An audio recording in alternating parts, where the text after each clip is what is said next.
Introduction to meningitis.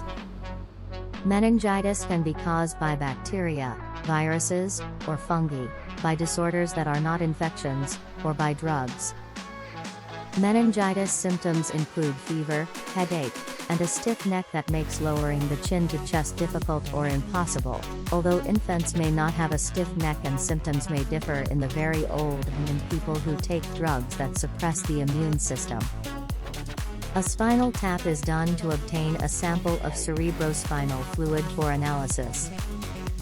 Treatment of meningitis depends on the cause, for example, antibiotics for bacterial meningitis, and includes drugs to relieve symptoms. The brain and spinal cord are covered by 3 layers of tissue called meninges. These layers are the dura mater, outermost; arachnoid membrane, middle; pia mater, innermost. Between the arachnoid membrane and pia mater is the subarachnoid space. This space contains cerebrospinal fluid, which flows through the meninges, fills the spaces within the brain, and helps cushion the brain and spinal cord. Most often, meningitis is caused by infection with microorganisms such as bacteria, viruses, or fungi. However, certain drugs and disorders that are not infections occasionally cause meningitis, called non-infectious meningitis.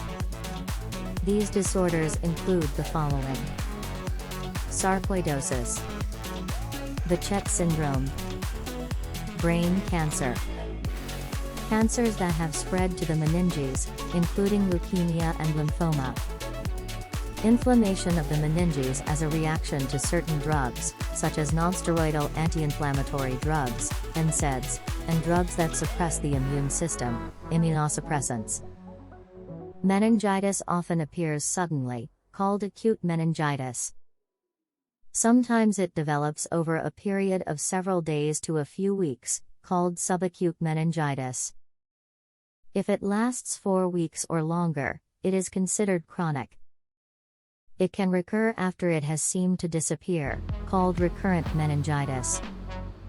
Meningitis can be classified by what causes it, bacteria, viruses, or something else, or by how quickly it develops, acute, subacute, or chronic.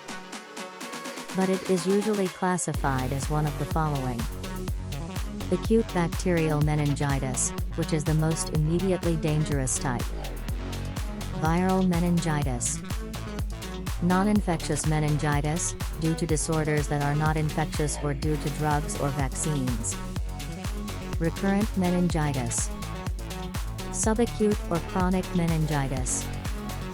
Acute bacterial meningitis is particularly serious and worsens rapidly. Most people with viral or non-infectious meningitis recover within a few weeks. Subacute meningitis and chronic meningitis usually progress slowly and gradually, but doctors may have difficulty determining what the cause is and thus what the treatment should be. Aseptic meningitis, often used to refer to viral meningitis, actually refers to meningitis caused by anything other than the bacteria that usually cause acute bacterial meningitis. Thus, aseptic meningitis can include meningitis caused by the following: viruses.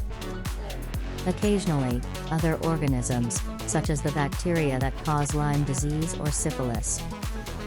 Disorders that are not infections, such as sarcoidosis. Reactions to drugs. Symptoms of meningitis. Different types of meningitis may cause different symptoms. Also, symptoms differ in how severe they are and how quickly they develop. However, all types cause the following: a painful, stiff neck that makes lowering the chin to the chest difficult or impossible. Headache. Fever. However, these symptoms are often absent or not easily identified in infants. Also, a stiff neck or fever may be absent in the very old or in people who are taking drugs that suppress the immune system, immunosuppressants.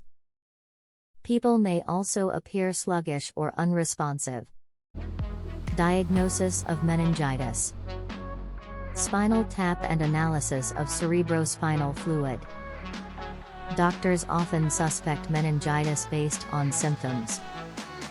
But because meningitis can be serious, tests are done.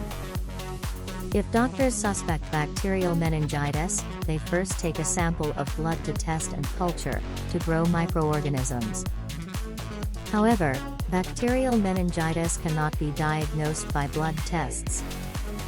For all types of meningitis, doctors do a spinal tap, lumbar puncture, to confirm the diagnosis and identify the cause.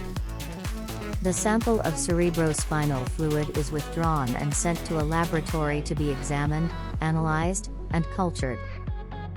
However, if they suspect that pressure within the skull is greatly increased, for example, by an abscess, tumor, or another mass in the brain, computed tomography, CT, or magnetic resonance imaging, MRI, may be done first to check for such masses. Doing a spinal tap when pressure within the skull is increased may be dangerous. Parts of the brain may shift downward.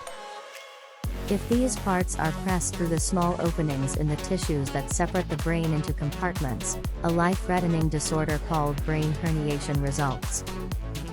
If a spinal tap cannot be done right away and doctors suspect bacterial meningitis, doctors begin treatment with antibiotics without waiting for test results. After pressure within the skull is lowered or if no mass is detected, a spinal tap is done, and doctors adjust treatment, if needed, after they get the results. Treatment of meningitis. For meningitis due to an infection, antimicrobial drugs. General measures and drugs to relieve symptoms. Treatment of meningitis depends on the cause. If meningitis is caused by an infection, appropriate antimicrobial drugs, such as antibiotics, antiviral drugs, or antifungal drugs, are used.